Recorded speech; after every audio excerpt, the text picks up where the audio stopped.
Hello Rohit Kumar, अभी ये सवालों के जवाब तुम्हें आगे मिलेंगे। संसद का सदस्य, विधानमंडल का संसद शुरू तो याद दे गधे। और दूसरा, you will get answers of these all questions in future. महानिर्वादी की क्या उपसीमा कल नहीं पढ़ाया था? 65 साल अधिकतम नहीं लिख भाई।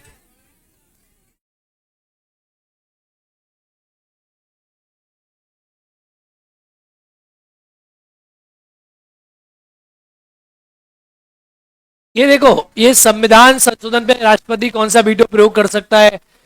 संविधान संशोधन अधिनियम पढ़ाऊंगा ना अभी, अब संसद शुरू होगा सब आ जाएगा, तो ऐसा थोड़े इंतजार का मजा लीजिए। मान्यवादी पढ़ रहे थे हम, मान्यवादी पढ़ रहे थे ना, बोलो। तो क्या कह रहा है मान्यवादी? योग्यता नहीं पढ़ाई मैंने?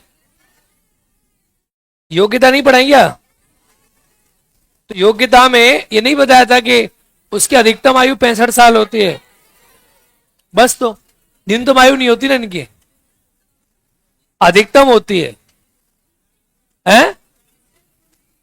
क्या निश्चित उम्र?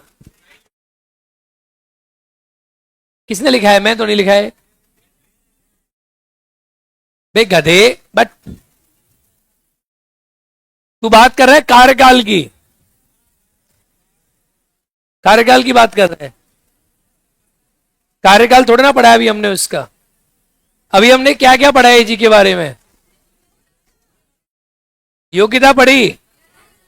इसकी योग्यता किसके बराबर होती है? सुप्रीम कोर्ट के। तो इसकी योग्यता का वर्णन सुप्रीम कोर्ट के न्यायाधीश के बराबर है। और सुप्रीम कोर्ट के न्यायाधीश की योग्यता क्या होती है? अधिकतम आयु कितनी साल? तो सुप्रीम कोर्ट के अधिकतम आयु वहां लिखी है 65 साल। कितनी लिखी है? तो ये 65 साल है। दूसरा, सुप्रीम कोर्ट के न्यायाधीश की योग्यता 10 साल क्या रहा हो? क्या रहा हो? 5 साल क्या रहा हो? क्या रहा हो? और तीसरा क्या रहा हो? जाना माना, जाना माना क्या रहा हो? विधिवेदता रहा हो। क्या रहा हो? ये इसकी होगी योग्यता। क्या हो गई? इसकी नियुक्ति कौन करता है? इसकी नियुक्ति कौन करता है? अरे हाँ या ना, ये हम पढ़ चुके हैं नहीं? अब आता है इसका कार्यकाल। क्या आता है? तो इसका जो कार्यकाल है ना, देखो अब आता है इसका कार्यकाल। इसका कार्यकाल कितना होता है? तो इसका कार्यकाल होता है राष्ट्रपति की इच्छा तक। कितना होता है? इसका कार्यकाल होता है राष्ट्रपति की इच्छा तक। अब राष्ट्रपति की इच्छा तक का मतलब क्या है? इच्छा तक या राष्ट्रपति के साथ पर्यंत तक? कब तक? इसका मतलब क्या है? जब तक बाबा की कृपा बरसी रहेगी तब तक ये रहेगा। अब बाबा की कृपा कितनी साल? 1 साल। 1 साल रह सकता है, 2 साल रह सकता है, 3 साल रह सकता है, 4 साल, 5 साल, 6, 7, 8, 9, 10, 11, 12, 13, 14, जितनी साल चाहे। भारत के प्रथम मान्यवादी MC सीतलवाड़, क्या नाम था इनका? MC सीतलवाड़ 13 वर्ष तक रहे थे। कितने साल तक रहे थे? तो इसका निश्चित कार्यकाल नहीं है। तो इसका मतलब क्या है कि राष्ट्रपति से कभी हटा सकता है? हाँ। तो इसका कार्यकाल निश्चित नहीं है। तो इसके पद से हटाने की प्रक्रिया भी निश्चित नहीं है। इसकी पद से हटाने की प्रक्रिया भी क्या नहीं है? पद से हटाने की प्रक्रिया भी निश्चित नहीं है। प्रक्रिया भी निश्चित नहीं है। इसे किसी भी समय पद से हटाया जा सकता है। अरे हाँ ना। और इसका कार्यकाल भी निश्चित नहीं है। तो हटाने की प्रक्रिया भी नहीं होगी इसके लिए, महाभियोग नहीं होगा, कुछ नहीं होगा ना। जब चाहे राष्ट्रपति इसको हटा सकता है। एक्चुअली क्या होता है, सरकार का वकील है। अब सरकार जब चाहे उसको रखे, सरकार ना चाहे उसे ना रखे। अब आता था सर इसको वेतन क्या मिलता है? वेतन देखो, अगर मान्यवादी के वेतन की बात करें तो इसका वेतन क्या रहता है? सुन लो, इसका जो वेतन रहता है ना, इसको वेतन नहीं मिलता, इसे परिश्रमिक मिलता है। क्या मिलता है? परिश्रमिक होता है जितना काम करेगा उसका पैसा, और परिश्रमिक कितना मिलेगा, तो इसका निर्धारण करता है राष्ट्रपति। कौन निर्धारित करता है? राष्ट्रपति द्वारा निर्धारित इसको मिलता है। राष्ट्रपति ने बोला 1 लाख तो इसे 1 लाख मिलेगा, बोला 2 लाख तो 2 लाख मिलेगा। सामान्यतः सुप्रीम कोर्ट के जज के बराबर पैसा मिलता है इसको, पर इसे परिश्रमिक मिलता है। अच्छा एक बात बताओ, ये जो मान्यवादी है, क्या ये क्या कार्य क्या करता है, इसके काम क्या है, इसके किस बात का वेतन मिलता है इसको? कार्य क्या है इसके? ये इसके कार्य है कि भारत सरकार का वकील है। किसका वकील है? भारत सरकार का वकील है। तो भारत सरकार का वकील है, ये बात तो एकदम सही है। तो भारत सरकार को जितने भी कानूनी मामलों पर सलाह चाहिए वो कौन देता है? बोलो।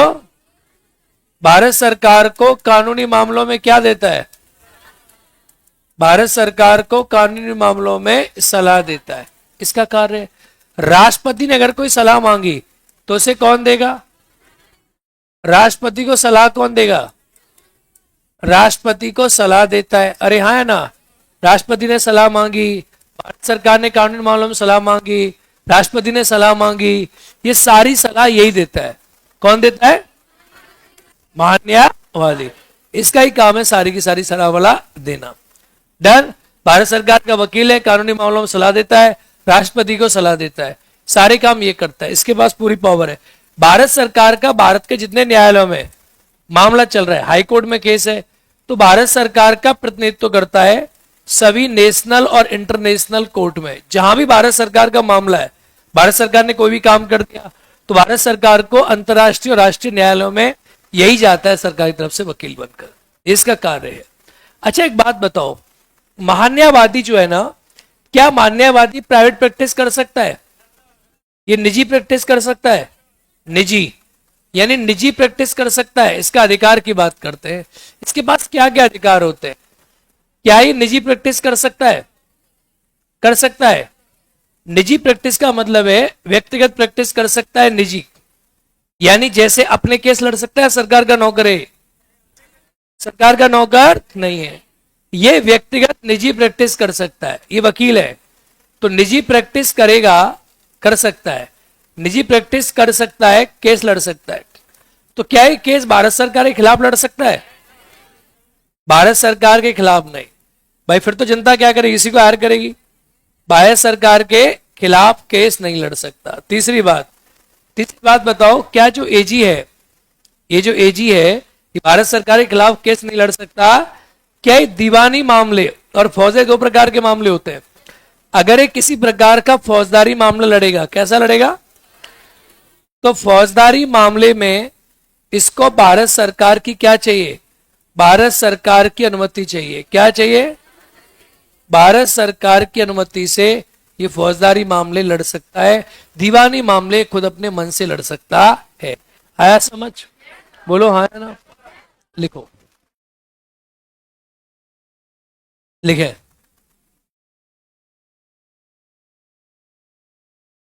कार्यकाल, कार्यकाल लिखे। मान्यवादी का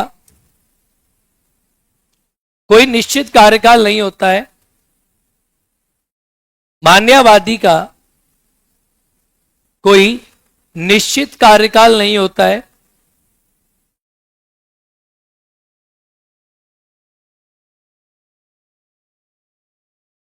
यह राष्ट्रपति के प्रसाद पर्यंतक, यह राष्ट्रपति के प्रसाद पर्यंतक पद पर रहता है।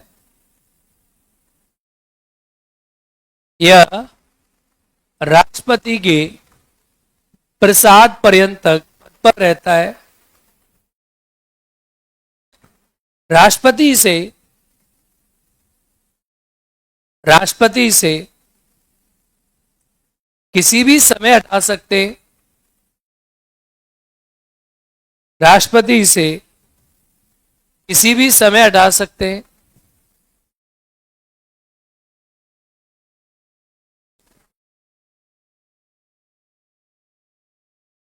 हटाने के लिए, हटाने के लिए कोई अन्य प्रक्रिया नहीं है। हटाने के लिए कोई अन्य प्रक्रिया नहीं है। अरे हाँ या ना? राष्ट्रपति से किसी पद से हटा सकते हैं, कोई अन्य प्रक्रिया हटाने के लिए नहीं है। देखिए, प्रथम मान्यवादी भारत के प्रथम मान्यवादी एमसी सीतलवाड़, एमसी सीतलवाड़ का कार्यकाल 13 वर्ष तक रहा। भारत के प्रथम मान्यवादी एमसी सीतलवाड़ का कार्यकाल 13 वर्ष तक रहा। 13 वर्ष तक रहा। Done done. अब लिखो इसका वेतन।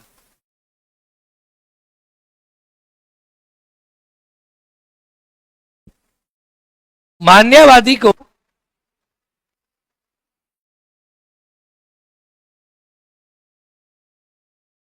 वेतन नहीं, मान्यवादी को वेतन नहीं पारिश्रमिक मिलता है। वेतन नहीं पारिश्रमिक मिलता है।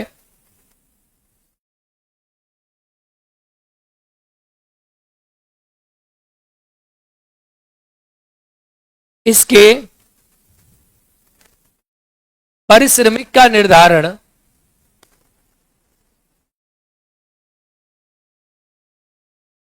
राष्ट्रपति के द्वारा किया जाता है। राष्ट्रपति के द्वारा किया जाता है। Done done. किया जाता, डनाडन। अब लिखो इसके कार्य। कार्य एक तरफ लिखो, इसके अधिकार एक तरफ, इसके कार्य एक तरफ, इसके अधिकार। तो इसके कार्य लिखो। यह भारत सरकार का वकील है। यह भारत सरकार का वकील है।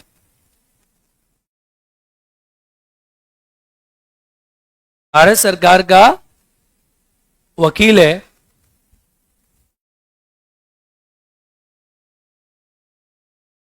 सभी प्रकार के कानूनी मामलों में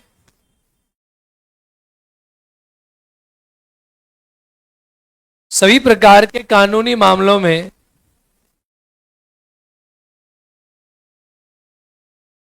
भारत सरकार को सलाह देता है। कानूनी मामलों में भारत सरकार को सलाह देता है।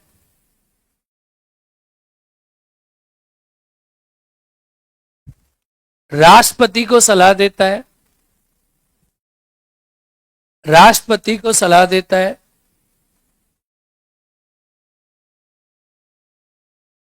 यह देश के यह देश के यह देश के विभिन्न न्यायालयों में देश के विभिन्न न्यायालयों में भारत सरकार का प्रतिनिधित्व करता है। भारत सरकार का प्रतिनिधित्व करता है।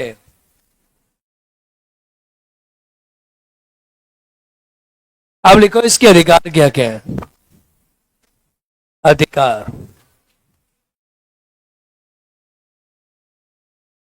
यह निजी प्रैक्टिस कर सकता है। यह निजी प्रैक्टिस कर सकता है। कर सकता है। कर सकता है, परंतु भारत सरकार के खिलाफ नहीं। यह निजी प्रैक्टिस कर सकता है, परंतु प्रोलाइट अब सही लाया, भारत सरकार के खिलाफ नहीं, भारत सरकार के खिलाफ नहीं। यह किसी प्रकार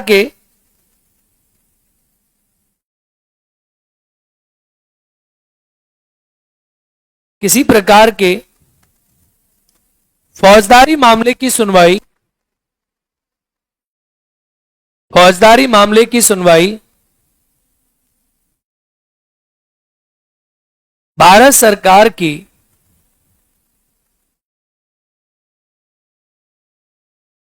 पूर्व सहमति से करता है।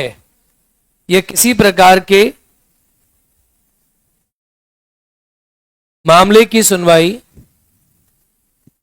भारत सरकार की पूर्व सहमति से करता है। किसकी सहमति से करता है? भारत सरकार की पूर्व सहमति से करता है। किसकी सहमति से? भारत सरकार की पूर्व सहमति से करता है। अरे हाँ या ना, जोर से बोलो, हाँ या ना। डन लिखो, ये अब लिखो। इसके पास और क्या अधिकार है सुनो। देखो इसे ना, ये संसद के किसी भी सदन की बैठक में भाग ले सकता है। जो किसी भी सदन की जो बैठक होगी ना, उसमें भाग ले सकेगा। तो इसका मतलब जो मंत्रियों को अधिकार प्राप्त है ना आर्टिकल 88 में, वो अधिकार इसको भी प्राप्त है। यानी ये किसी भी संसद की सदन में बैठ के भाग ले सकता है, परंतु मतदान नहीं कर सकता। क्या नहीं कर सकता? अच्छा एक बात बताओ, ये किस समिति का सदस्य हो सकता है? यस, संसद की समिति का ये सदस्य हो सकता है, लेकिन इसके पास मतदान करने की पावर नहीं है। हाँ या ना? अरे हाँ या ना? तो संसद के सदस्यों के जो विशेषाधिकार होते हैं वो भी इसको प्राप्त होते हैं। डन और नॉट? डन। लिखो आगे। यह किसी भी सदन की अधिकारों में ही लिखे, यह किसी भी सदन की बैठक में भाग ले सकता है, भाग ले सकता है,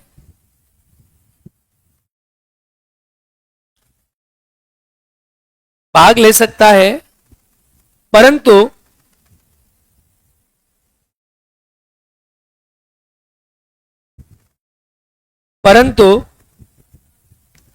मतदान नहीं कर सकता, परंतु मतदान नहीं कर सकता। यह संसद की किसी भी समिति का सदस्य हो सकता है,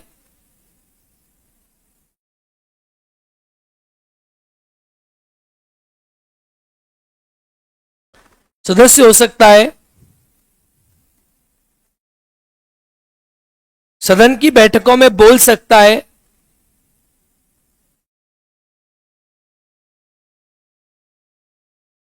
बोल सकता है,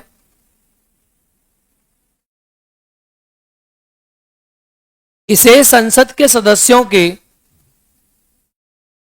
इसे संसद के सदस्यों के विशेषाधिकार, इसे संसद के सदस्यों के विशेषाधिकार प्राप्त होते हैं, प्राप्त होते हैं। डन। लिखो, इसका दर्जा कैबिनेट मंत्री के दर्जे का होता है। इसका दर्जा कैबिनेट मंत्री के दर्जे का होता है।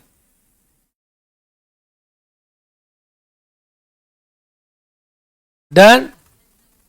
इसका दर्जा कैबिनेट मंत्री के दर्जे का होता, अरे बोलो हाँ। Done done done. चलो इतना ही है, इसके अंदर इतना ही है। अब बताओ भारत के वर्तमान एजी कौन है? तो लिख दो, भारत के वर्तमान भारत के वर्तमान 16 में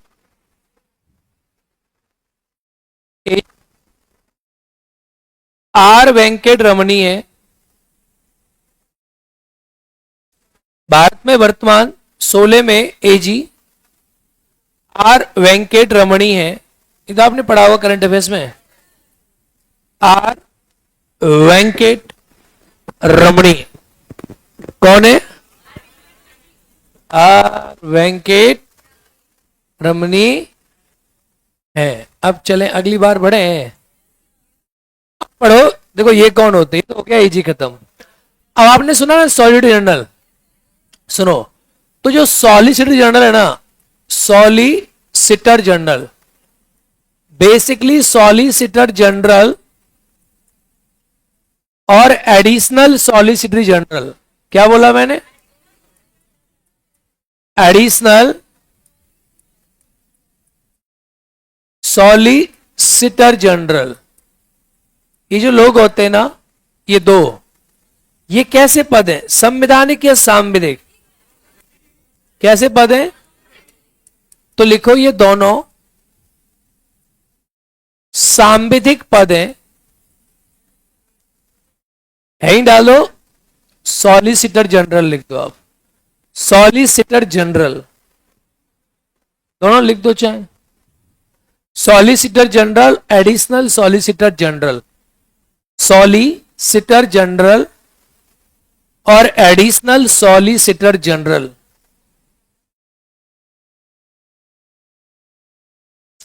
सॉलिसिटर जनरल और एडिशनल सॉलिसिटर जनरल, डन। लिखो ये दोनों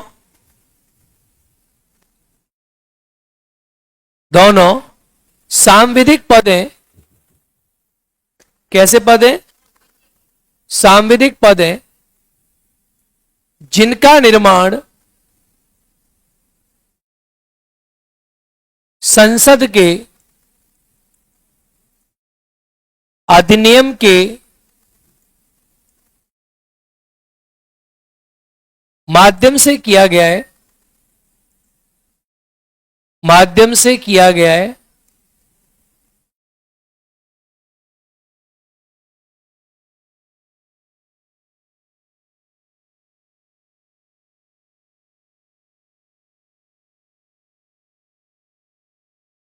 एजी यानी महान न्यायवादी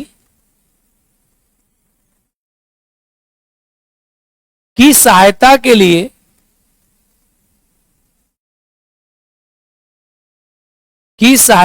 लिए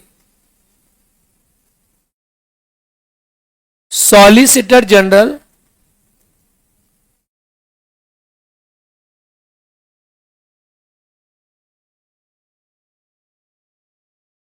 तथा सॉलिसिटर जनरल की सहायता के लिए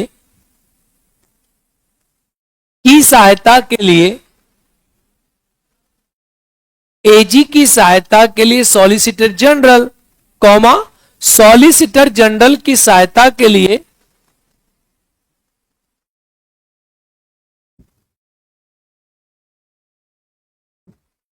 सॉलिसिटर जनरल की सहायता के लिए एडिशनल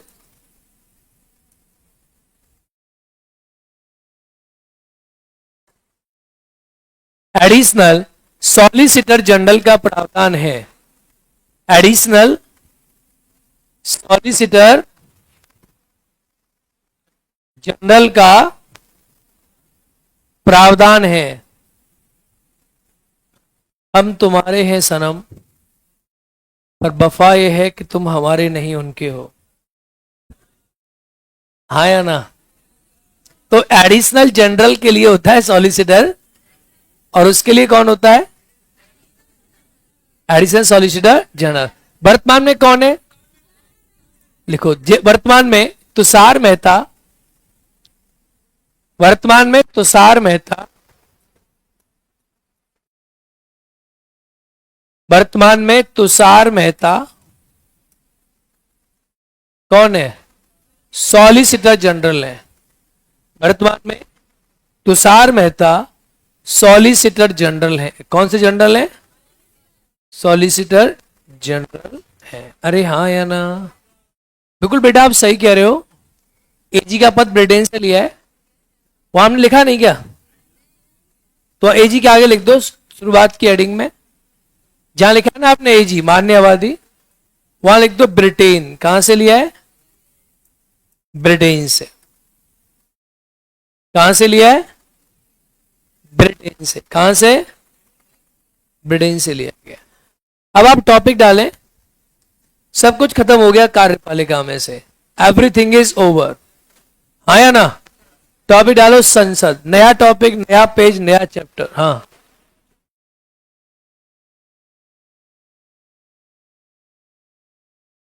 यहां सुनाओ।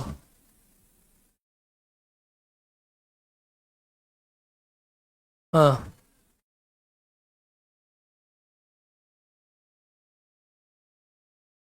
किसने लिखा है? क्या है ये बताओ।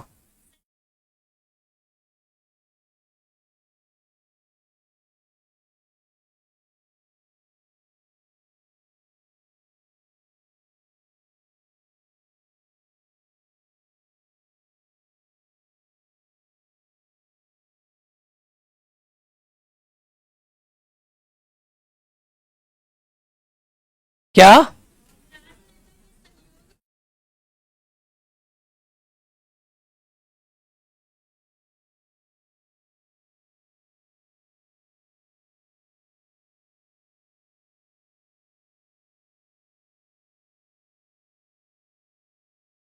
हम्म।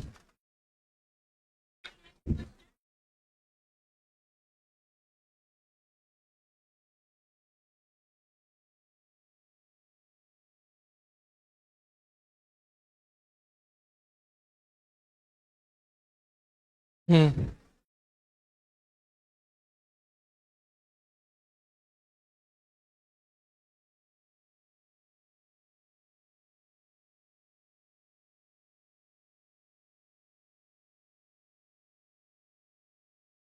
वही तो नेता बनते हैं, इनको जानकारी होती है।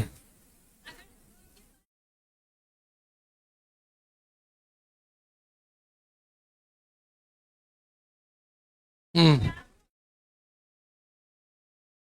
हम्म।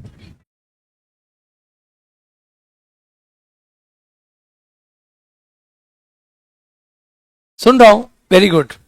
Good question. समझ गया। समझ गया। मुझे एक बात बताओ, क्या किसी व्यक्ति को शैक्षणिक योग्यता है? डन। इसकी गारंटी है कि उस आदमी को सामाजिक, सांस्कृतिक और इतिहास की जानकारी होगी। आंसर दो, हाँ या ना? हाँ या ना? इसका आंसर दो पहले कि किसी आदमी के पास शैक्षणिक योग्यता है तो जरूरी है कि उसको किसी समाज की, क्या आप जानते हो अनुसूचित जनजातियों के साथ क्या हुआ है? वो तो, लेकिन उससे ज्यादा नहीं जान पाएंगे जो अनुसूचित जनजाति का है। नहीं समझ आई?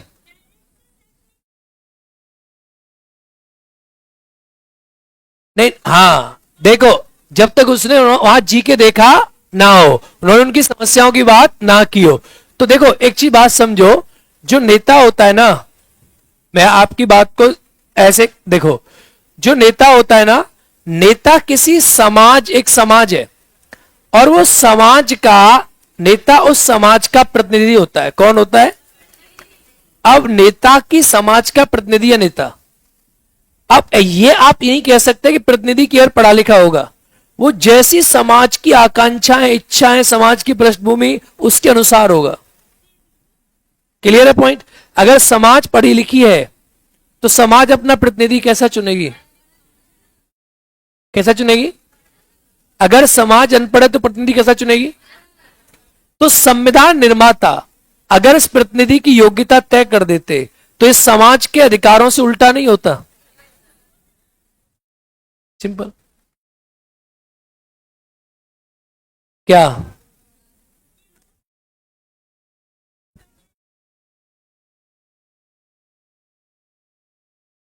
हाँ, तो जनता का है, ऐसी जनता ऐसा प्रतिनिधि। वर्तमान परिप्रेक्ष्य में भी जनता ही चुन रही है कि और चुन रहा है? हाँ,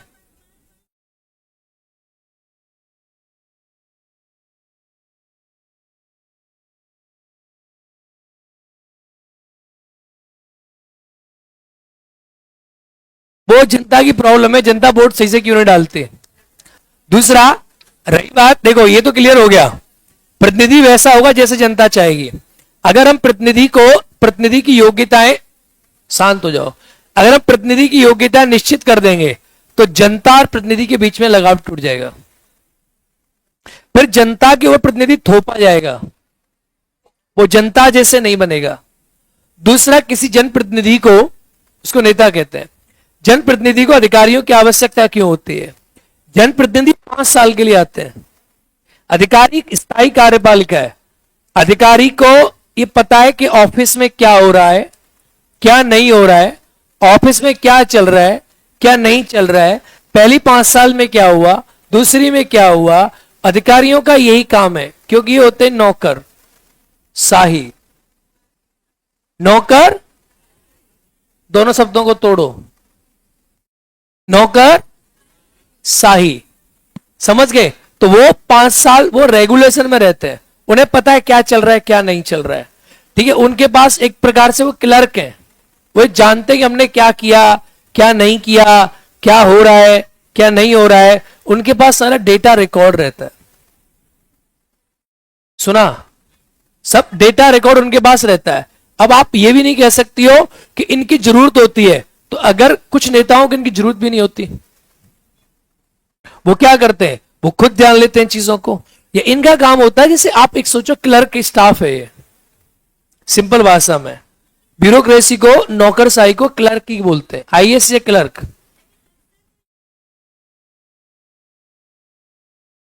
क्यों होता है? अधिकारी लोग, एप्लीकेशन कौन कराएगा भाई? एप्लीकेशन, जैसे नेता ने बोला ये नीति है, बिहार में शराबबंदी होनी चाहिए, सीएम ने कराई या डीएम ने? ये सीएम का निर्देश है, शराबबंदी होनी चाहिए, इसको लागू कौन करेगा? नौकरशाह। सिंपल। अंबानी थोड़ी ना आता है कि जाकर पेट्रोल बांटेगा, अंबानी सिर्फ ऑर्डर देता है। हाँ, खुद ही देता है, वो इनकी सलाह लेता है, सलाह लेना जरूरी नहीं है उसके लिए, वो जानता है इनसे। जैसे एक तुम बिजनेसमैन हो, अब तुमने आईआईटी एंड आईआईएम के 5 आदमी रखे, अब वो तुम्हें सलाह देंगे, तुम लोगी तब, उनकी सलाह तुम्हारे ऊपर बाध्यकारी है नहीं है। सिंपल, आया समझ? सिंपल, इतना ही काम है। अब क्वेश्चनों को छोड़ो, आगे सिलेबस से बढ़ जाओ। आगे सब समझ आएगा, जब बेंच पढ़ोगी ना तो सब समझ आएगा कि देश में इनकी योग्यता क्यों नहीं है। योग्यता कैसे हो सकती है? समाज ये तय करेगा कि वो अपना नेता कैसा बनाएगा। अब प्रॉब्लम ये है ना, बैठो, अब प्रॉब्लम ये है कि आप लोगों को लगता है कि समाज के, बैठो बैठो, बैठ जाओ, अब बैठ जाओ, चलो। अरे पूछो तुम, लास्ट, जल्दी पूछो, एक लास्ट क्वेश्चन है, पूछो। वर्तमान में युवा के सामने समस्या है, वेरी गुड, युवा बेरोजगारी की समस्या है, ठीक है, नेक्स्ट।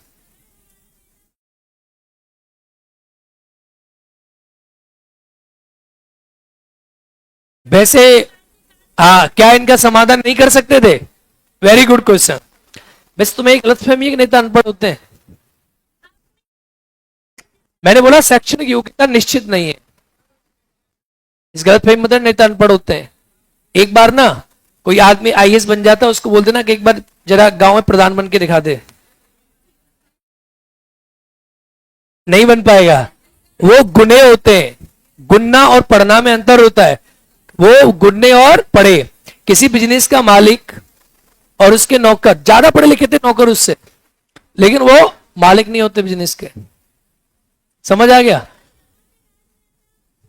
तो राजनेताओं हमारे कंट्री में समस्याओं को समझ रहे हैं या नहीं समझ रहे हैं, वर्तमान वो सब समझ रहे होते हैं। देखो मैं एक बात बताऊं आपको, as a point of view, राजनेताओं को सारी समस्या पता होती हैं, पर समाधान करना इतना आसान काम नहीं होता। फिर आप जब युवा की संख्या इतनी ज्यादा है तो वोट का ही नहीं देते किसी को। अच्छा नेता चुन सकता ना युवा?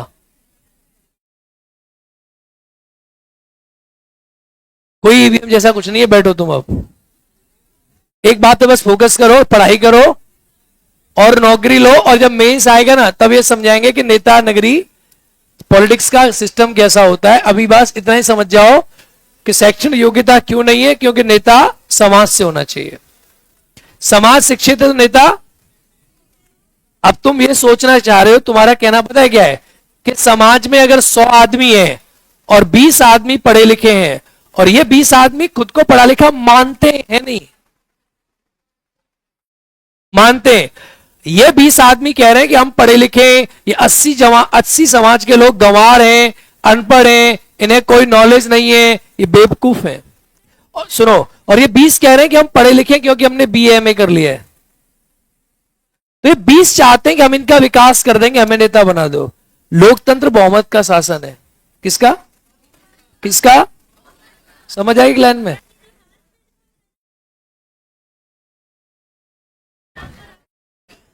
बाबू लोकतंत्र बहुमत का शासन है, समझ आया नहीं आया? इतना ही काफी है आपके लिए।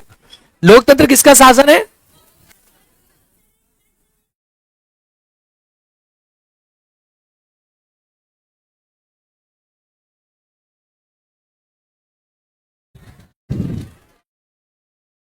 चलो हो गया, बैठ जाओ, अब डिस्टर्ब ना करें, क्लास पढ़ो। हाँ, तू क्या कहना चाहता है?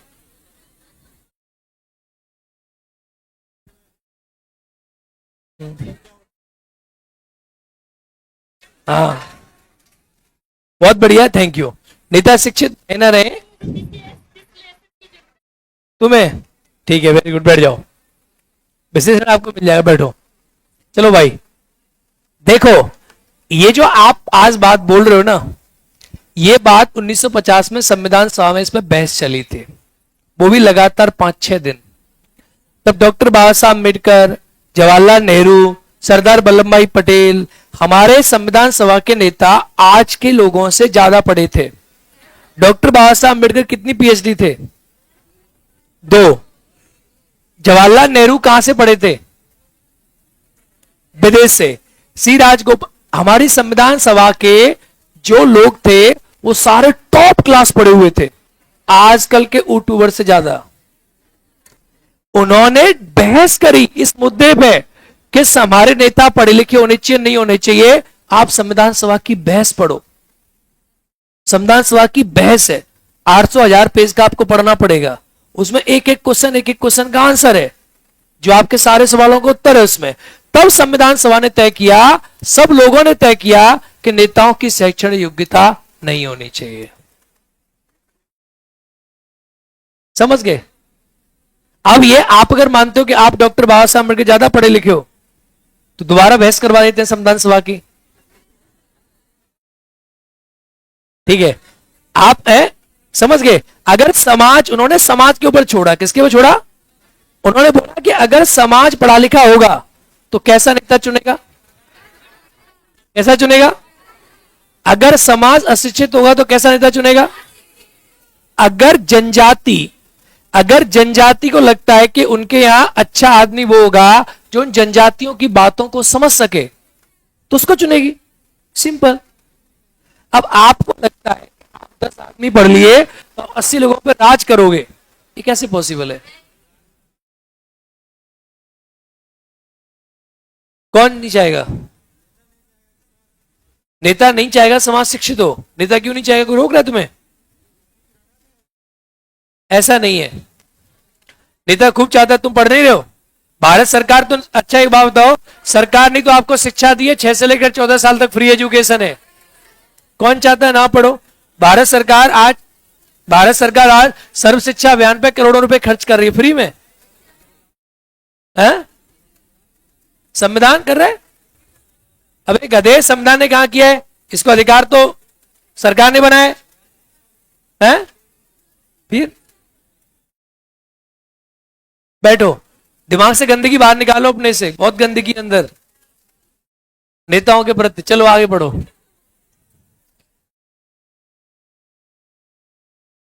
समझ गए?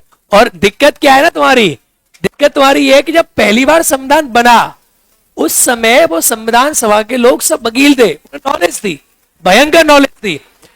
इंडिया में ही नहीं, हमने पंचायत में भी नहीं नेताओं की क्वालिफिकेशन डाली है। हमने ये कह दिया राज्य चाहेगा तो तय कर लेगा, तय कर लेगा, और तय कर लेगा, तय कर ले। अगर हम जबरदस्ती, किसी भी देश में नहीं है ये, अगर ऐसा हो गया फिर तो समाज, पहली बात तो पढ़े लिखे की योग्यता ही नहीं है कुछ। बीए वाला चाहता है बीएससी वाला बेवकूफ है, बीएससी वाला कहता है बीए वाला बेवकूफ है, और बीएससी बीए वाले एमए एमएससी वाले दोनों बेवकूफ हैं, गधे आईआईटीएंस के सामने। आईआईटीएंस को लगता है कि आईआईटी में भी आईआईटी दिल्ली टॉप है, बाकी सब गधे, और आईआईटी वालों को गधे हैं आईआईएम वालों के सामने, और आईआईएम वालों को लगता है कि आईआईटी आईएम अहमदाबाद बेस्ट है, बाकी सब गधे। आईआईएम वालों को लगता है, आईबीएम वालों को लगता है आईआईएम वाले गधे। पढ़ाई लिखे की योग्यता क्या है? कोई नहीं है। अधिकारियों का काम है रहना वो नौकर है। भाई नौकर की क्वालिफिकेशन अंबानी के चपरासी बनोगी तो एमबीए चाहिए, पेपर पास करना पड़ेगा, आईआईटी चाहिए, पता नहीं क्या क्या चाहिए, लेकिन तुम अंबानी बनोगी तो कुछ नहीं चाहिए। है समझ? वही है नेता। चलो आगे देखो, वो जनता, यार एक बात बताओ, संप्रभुता किसमें निहित है? किसमें निहित है? अब जनता जिसको चाहे उसे शक्ति दे दे। शक्ति देने का तरीका क्या है? बहुमत। क्या तरीका है? क्या तरीका है? लेकिन ये नहीं है अब जनता से शक्ति लेगा तो बहुमत के माध्यम से लेगा। यानी आप एक कॉमन कॉन्सेप्ट समझो, हमारे देश की पूरी पावर हाउस संप्रभुता किसमें निहित है? जनता में। और जनता की शक्ति का प्रयोग करता है प्रतिनिधि। कौन करता है? अब जनता अपने प्रतिनिधि को बनाती है किसके माध्यम से? चुनाव। क्या तरीका है? तो नौकर साहब तो इसका प्रतिनिधि थोड़ा ना है। लेकिन लिखा है संविधान में कि आईएएस होंगे, आईपीएस होंगे, लेकिन लिखा है? नहीं लिखा। तो नौकर साहब जो शक्ति लेता है वो शक्ति जनता से नहीं जाती, वो इनसे शक्ति लेता है। इसका तरीका है क्या? पेपर। हाँ, मंत्री लोगों के लिए है वो।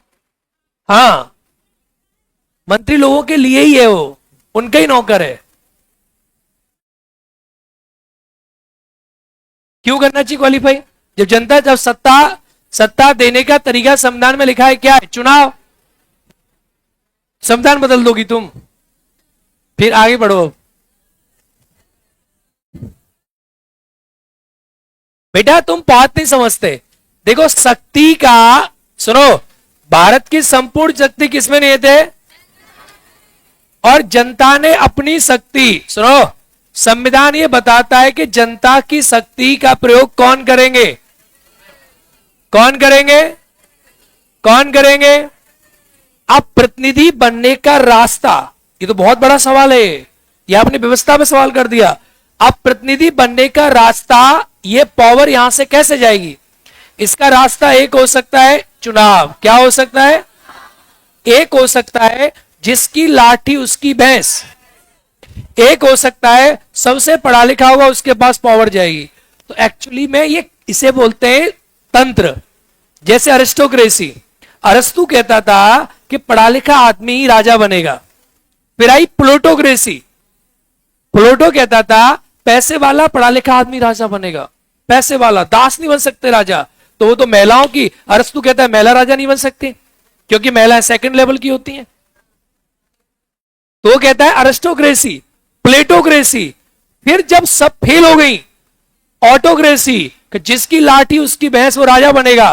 तब लास्ट में सब देखने के बाद जो तुम सोच रही हो ना, इसके बाद आया लोकतंत्र। क्या आया? कि नेता वो बनेगा जो चुनाव के माध्यम से सत्ता प्राप्त करेगा। अब तुम चाहती हो चुनाव की जगह परीक्षा लिखा जाए, तो उसे कहेंगे परीक्षा तंत्र। वाली बात है तुम लोगों की, समझेगे नहीं? तो मेन पॉइंट क्या है यहां पे? क्या पॉइंट है? और अगर तुमने ये पॉइंट चेंज किया तो संविधान नहीं बदल रहा, इससे संपूर्ण संविधान दोबारा लिखा जाएगा। और पूरे दुनिया के देशों में एक नया तंत्र आएगा, संपूर्ण विश्व में एक नया तंत्र आएगा। अभी जो प्रतिनिधि है ना, ये प्रतिनिधि क्या है, सुनो, ये प्रतिनिधि जो है ये चलाएगा, ये इनका भला करेगा। किनका भला करेगा? सुन लो, किसका भला करेगा? क्योंकि जनता ने इसे क्या दिए, क्या दिए? शक्ति दिए। किसके लिए? कि इनका क्या कर सके? भला। क्या कर सके?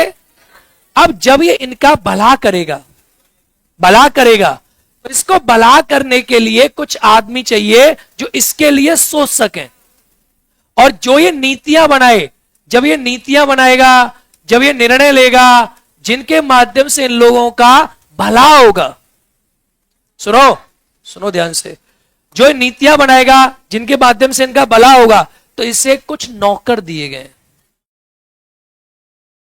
नहीं, जो सोच रहा प्रतिनिधि नहीं बन सकता। नौकर कैसे मालिक बन सकता है?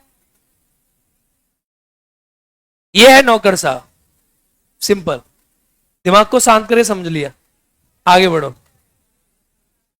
अब आता है संसद, पार्लियामेंट पढ़ो और समझ आएगा। देखो हमारे कंट्री में ना, ये तुम जो सोच रहे हो हम भी सोचते थे पहले, बस दिमाग से इस बात को निकाल दो। पार्लियामेंट, पता है पढ़े लिखे के आदमी की समस्या क्या है? पढ़े लिखे आदमी को लगता है कि दुनिया में सबसे ज्यादा सम्मान उसी को मिलना चाहिए, बाकी सब कौन है? मूर्ख है। जैसे मैं पॉलिटी पढ़ाता हूं, तो अगर मैं पॉलिटी जब नहीं समझता था ना, सुनो, जब मैं पॉलिटी पढ़ना शुरू किया था, बात है शांत करो, शुरुआत के दौर में मुझे लगता था कि हम तो पॉलिटी पढ़ रहे हैं। मान लो आप भूगोल पढ़ते हो, इकोनॉमी पढ़ते हो, मैथ्स पढ़ते हो, साइंस पढ़ते हो, पॉलिटी के टीचर को थोड़ी ज्यादा नॉलेज होगी राज्य के बारे में, व्यवस्था के बारे में, नेताओं के बारे में, विकास के बारे में। तो हमें लगता था कि नहीं, ज्ञान तो पूरा हमारे पास है। फिर हम और पढ़े, फिर हम और पढ़े, फिर हम और पढ़े और पढ़े, और राज्य की पढ़ाई करी, व्यवस्था पढ़ी, सिस्टम पढ़ा। तो मेरे दिमाग में जितने विचार आए थे, उन सारे विचारों पे संविधान सभा पहली बहस कर चुकी है। सब कुछ। बेटा आपने अपने दिमाग को ठीक कर लो, आप आईएएस पीसीएस पे ज्यादा फिदा हो, और दिमाग के अंदर तय करो कि they are just only servant in our country. ये व्यवस्था है, उनके हाथ में अगर पावर चली गई ना, तो नौकरशाही से कार्यपालिका की निरंकुशता आती है। ये मेंस का सवाल है, और कार्यपालिका निरंकुश हो गई ना, तो तुम्हारा धज्जियां उड़ा देगी। इसीलिए लोकतंत्र में पावर जनता के पास है, और जनता के प्रतिनिधि विधायक बैठते हैं संसद में, और संसद कार्यपालिका को नियंत्रित करता है। क्या संसद में उठा के वो किसी आईएएस से पूछेंगे कैसा क्यों हुआ? किसी बेवकूफ वाली बात कर रहे हो तुम? ये तंत्र बना हुआ है, कार्यपालिका, विधायिका, न्यायपालिका, और आप अभी इतने योग्य नहीं हो कि आप संपूर्ण कार्यपालिका, विधायिका, न्यायपालिका के तंत्र को बदल लो। ऐसा बदलना पॉसिबल अभी नहीं है, 2-4 हजार साल बाद हो सकता है, क्योंकि 2-4 हजार सालों में वो तंत्र बना है। कोई क्वेश्चन नहीं उठ सकता, जनता जैसी वैसा नेता। आप ये सोच रहे हो कि किसी समाज में, अच्छा एक बात बताओ, अगर मैं अभी हम सब जनजाति हैं, मान लो जितने काले लोग हैं, अब तुम ये कहो कि सर काला आदमी तो नहीं, गोरे आदमी अच्छे होते हैं, तो कैसे अच्छे हो सकते हैं? नहीं, तो ऐसे ही पढ़ा लिखा आदमी अच्छा नहीं हो सकता, इसकी गारंटी है। समझ आ गया? क्योंकि पढ़े लिखों का शासन पहले अरिस्टोक्रेसी में रह चुका है। डन। चलो अब आओ संसद पे।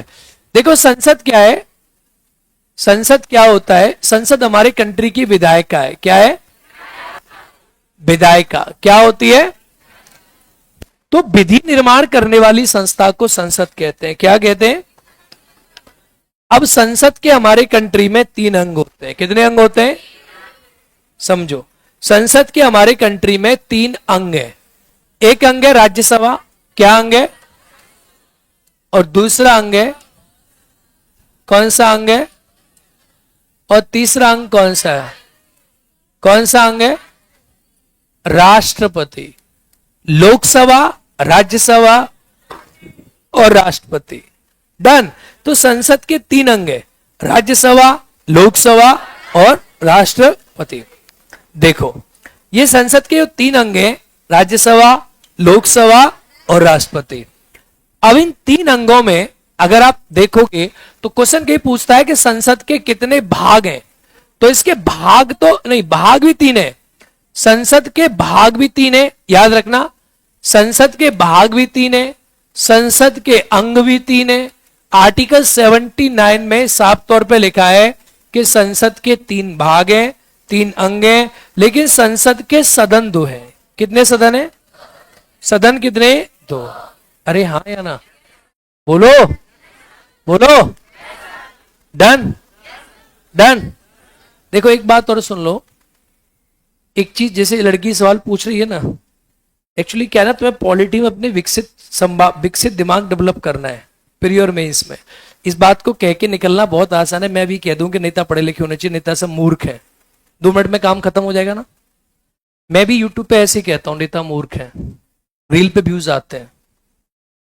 मैंने भी वीडियो बनाई है इस पर शॉर्ट में, नेताओं की योग्यता होनी चाहिए, लेकिन सच्चाई क्या है ना, वो तुम्हें समझनी पड़ेगी एज ए ब्यूरोक्रेसी और एज ए बुद्धि को खोलने के लिए। रील और रियलिटी में अंतर है। तुम रियलिटी समझो और रील के ऊपर मत ध्यान दो। रील में कह के उससे क्या होगा, तुम्हारी पूरी संकल्पना खराब हो जाएगी, फिर तुम पॉलिटी पढ़े ही नहीं। जिस बच्चे को ये लगता है कि नेताओं की योग्यता होनी चाहिए, उसे पॉलिटी का ज्ञान ही नहीं है, फिर तो वो पूरी पॉलिटी का जीरो कर दिया नॉलेज। क्यों नॉलेज जीरो कर दिया?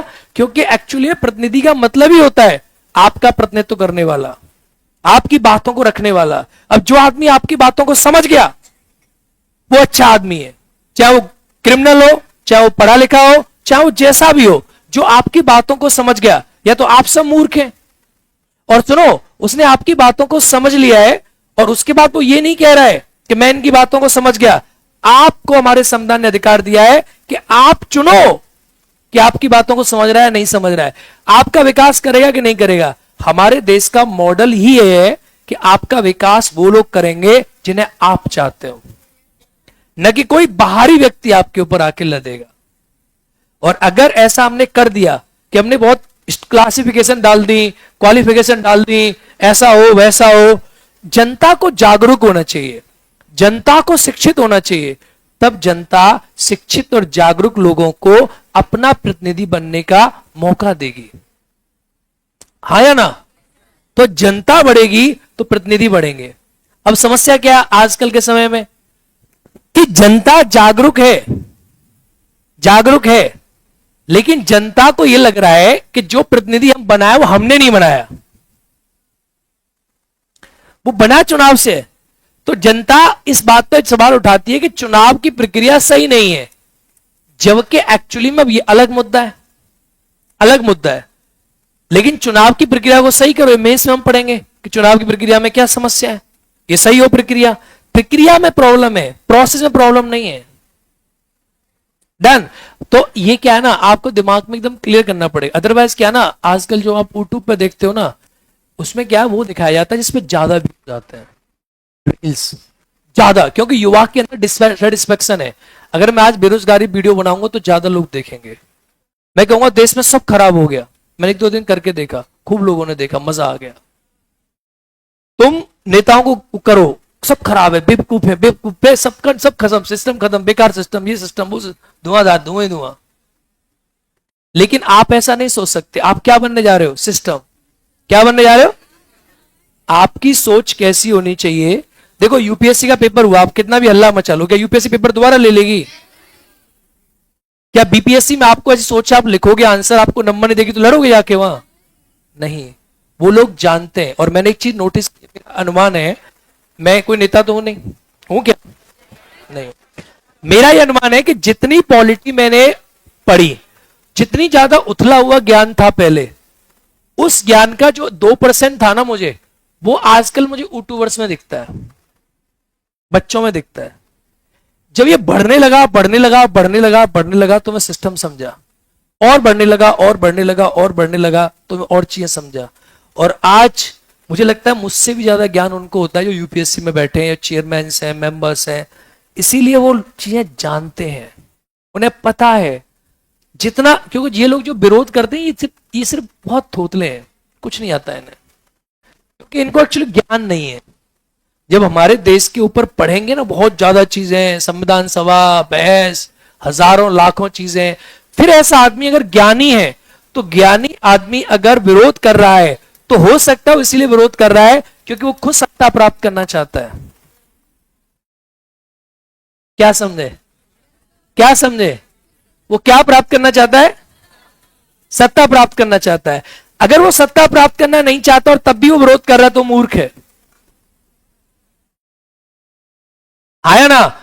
वो सत्ता प्राप्त करना चाहता है, वो चाहता है कि सत्ता मेरे हाथ में आए, मैं चलाऊं। और इस दुनिया में सत्ता से बड़ी कोई चीज नहीं होती। हर आदमी जो पैदा हुआ है लोकतंत्र में वो क्या प्राप्त करना चाहता है? क्या प्राप्त करना चाहता है?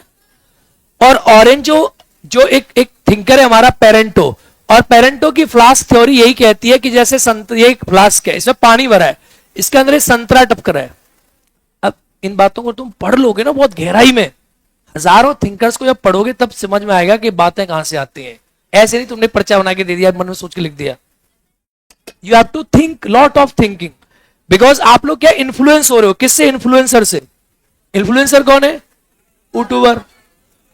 देखो पेरेंटो कहता है, सुनो, पेरेंटो कहता है कि इस फ्लास्क के अंदर पानी भरा है। क्या भरा है? और ये संतरा है। क्या है? अब जितने भी पानी के अणु हैं संतरा से चिपकना चाहते हैं। ये संतरा सत्ता है, वो कहता है दिस इज अ सत्ता, अथॉरिटी। और सारे जो फ्लास्क के अणु हैं वो इस संतरे से चिपकना चाहते हैं। पेरेंटो कहता है लेकिन ये संतरा जो है ना ये स्थायी नहीं रहता, ये घूमता है। ये नियम है। अगर आज जो सत्ता में 10 साल रह लिया, 15 साल रह लिया, ये संतरा घूमेगा और नए अणु इससे चिपकेंगे और पुराने अणु नीचे आ जाएंगे और फिर नए अणु ऊपर जाएंगे, पुराने अणु नीचे आएंगे। ऐसी व्यवस्था चलती रहेगी। बस कुछ नहीं होगा, व्यवस्था चेंज होगी। फिर 5 साल 10 साल के बाद तुम कहोगे कि जो संतरे से अणु चिपके हुए वो हटने चाहिए, जैसे अभी चाहते हो आप लोग। सिंपल, और कुछ नहीं होता। फ्लास्क नहीं बदलेगा, फ्लास्क वही रहेगा। और हां, जो अणु यहां रहते हैं ना ये हमेशा इनकी बुराई करेंगे, सत्ता से चिपके हुए हैं। क्योंकि हर अणु जो इस फ्लास्क में है ना उसके जीवन का अंतिम उद्देश्य यही है कि वो इस संतरा से जाके एक बार सत्ता प्राप्त करे, लेकिन ऐसा हो नहीं पाता है। चलिए भगवान करे तो आप भी कभी सत्ता प्राप्त करें। लिखो संसद, संसद, संसद,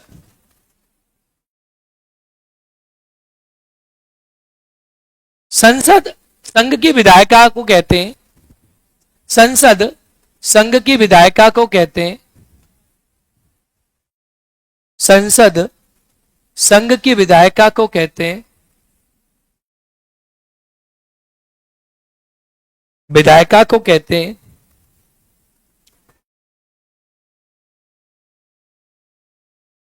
संसद के 3 अंग होते हैं।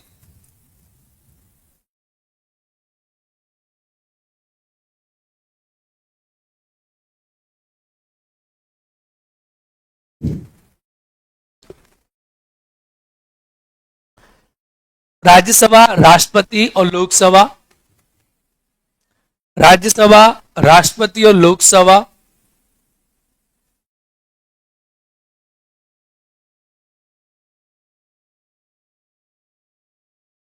राष्ट्रपति और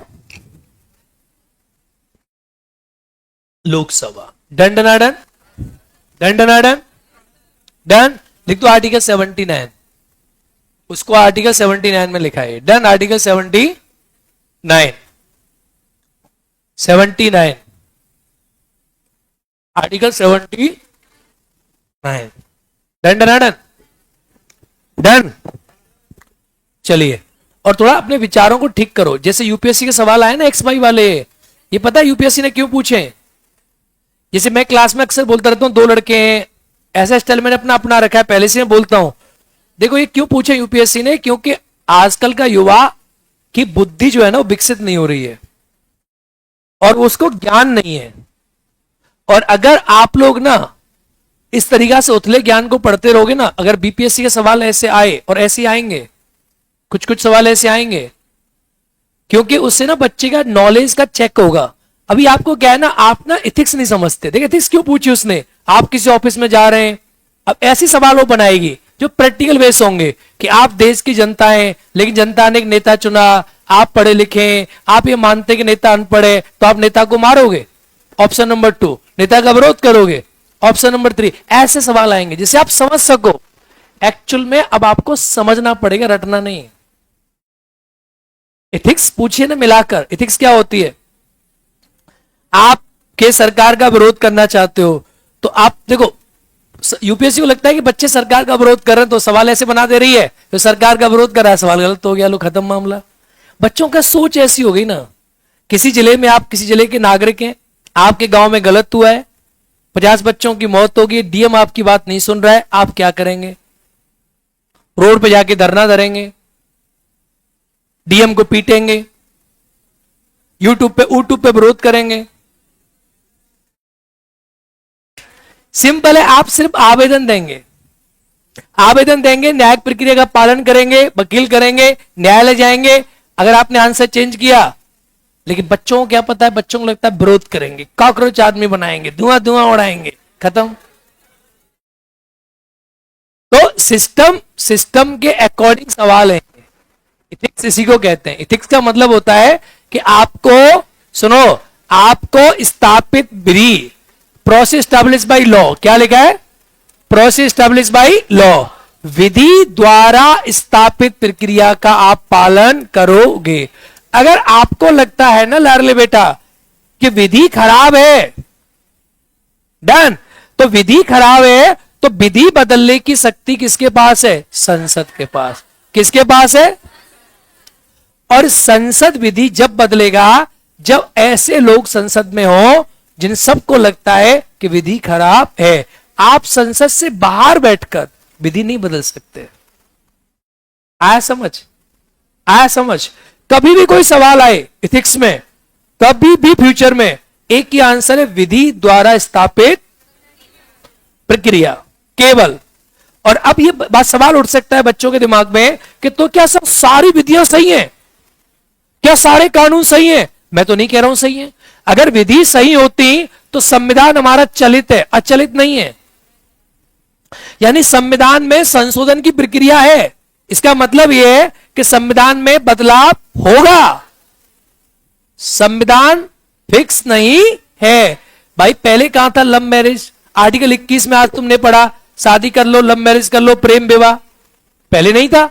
तो संविधान में यह परिवर्तन है कि अगर विधि की प्रक्रिया, विधि अगर सही नहीं है तो आप उसे संशोधन कर लो, लेकिन संशोधन करने के लिए आपको क्या चाहिए? बहुमत चाहिए। क्या चाहिए? अब तुम कह रहे हो नहीं बहुमत हम नहीं लेंगे, जबरदस्ती संविधान को उठाएंगे और चेंज कर देंगे। प्रोसेस समझो, प्रोसेस क्या है बता रहा हूं। अब बहुमत कैसे मिलेगा? तो इसका तरीका क्या है? चुनाव। क्या तरीका है? और जब चुनाव होता है तब तुम वोट डालने नहीं जाते हैं।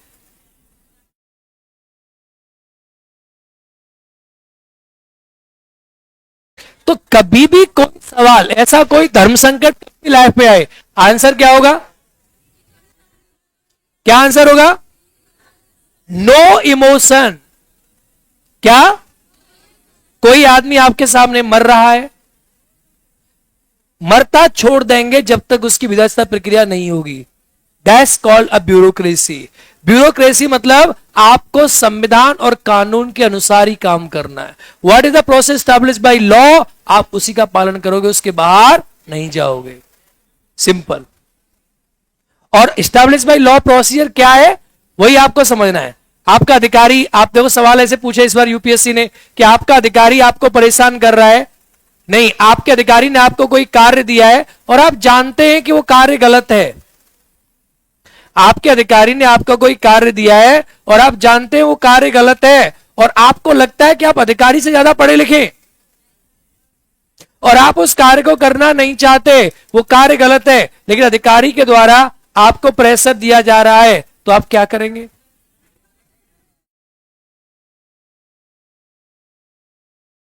सिंपल बात है कि अधिकारी से आप लिखित में लेंगे और process established by law follow करेंगे, जो करवा रहे करेंगे। You have to do it. Simple.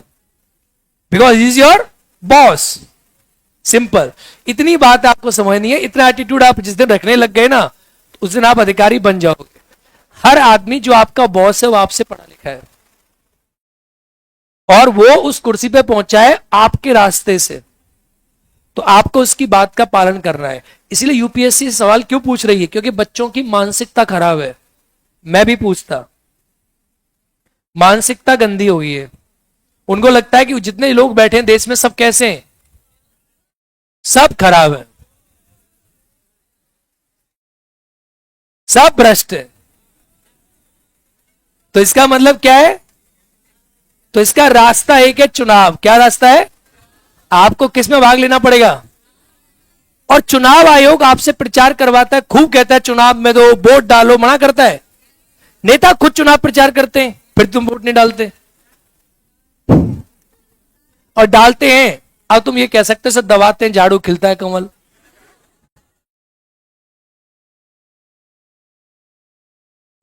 तो ये काम सुप्रीम कोर्ट का है। किसका काम है? अब तुमको नहीं, सुप्रीम कोर्ट भी ऐसा ही है।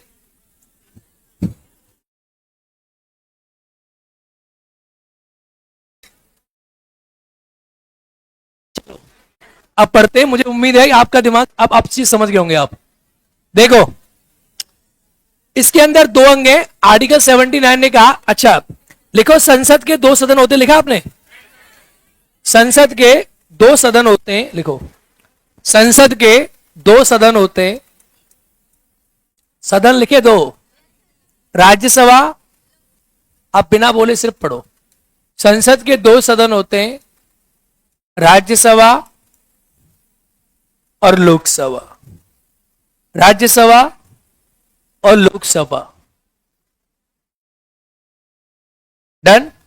देखो, अब राज्यसभा का जो आर्टिकल है ना वो 80 है, और लोकसभा का जो आर्टिकल है ना वो 81 है। कौन सा है?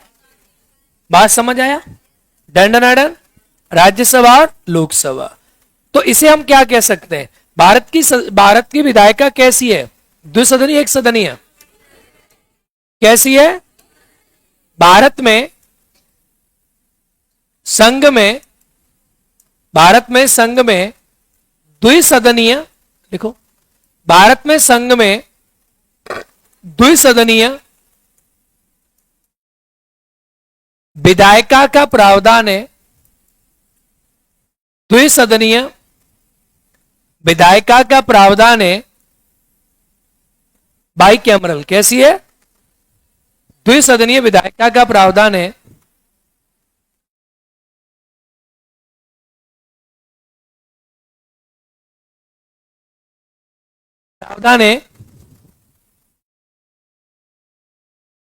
डन। अरे तुम आपस में लड़ो मत यार प्लीज, कमेंट में। ठीक है, एवरीथिंग अपने विचारों को यहां मत रखो, क्लास को समझो। विचार रखने के लिए आप घर रखना। आपस में लड़ रहे हैं दो ग्रुप, बेटा लड़ो मत, यहां क्लास समझने के लिए सिस्टम को समझो, तभी तो बदलोगे। गधो, सिस्टम जानते नहीं, बदलोगे कैसे? चलो, तो क्या है? द्विसदनीय विधायिका कितनी है? द्विसदनीय विधायिका। अब जब मेंस पढ़ोगे ना तो आपकी समझ में क्लियर पानी की तरह आपको दिखेगा कि देश में क्या समस्या, और क्या पॉलिटी में दिखेगा पानी की तरह। और पॉलिटी में सारा देश दिखता है आपको। इकोनॉमी में इकोनॉमी दिखेगा, ज्योग्राफी में भूगोल दिखेगा, पॉलिटी में सब दिखेगा कि कंपूर्ण देश में क्या समस्या है, पानी की तरह दिखेगा आपको। लेकिन समस्या भी आपको पता होगी, और मैं समाधान भी लिखाऊंगा। और तुम्हारे जैसे सारे अधिकारियों को पता है समस्या, और समाधान भी पता है, पर समाधान होगा नहीं। समझे? तो आप जब पॉलिटी का मेंस पढ़ोगे आपको सब समझ आएगा देश में क्या समस्या है। निर्वाचन में, व्यवस्था में, लोकतंत्र में, चुनाव में, संसद में, नेताओं में, सब समस्या, न्यायपालिका में, सब कुछ, और क्या उसका सुधार है, जवाब आप दोगे। पर समस्या और सुधार के बीच में काम नहीं होगा। समझ गए? तब तक इंतजार का मजा लीजिए, और अभी थोड़ा सिस्टम को जान लीजिए। डालिए हेडिंग लोकसभा। लोकसभा। क्या पढ़ते हैं पहले? लोकसभा। देखो लोकसभा, पहले लोकसभा के बारे में पढ़ते हैं। देखो लोकसभा जो है ना, अच्छा एक बात बताओ, हमारे कंट्री में लोकसभा राज्यसभा दोनों है, सुन लो। ये राज्यसभा जो नाम है, हिंदी नाम है अंग्रेजी नाम है? हिंदी या नाम है अंग्रेजी? हिंदी या अंग्रेजी?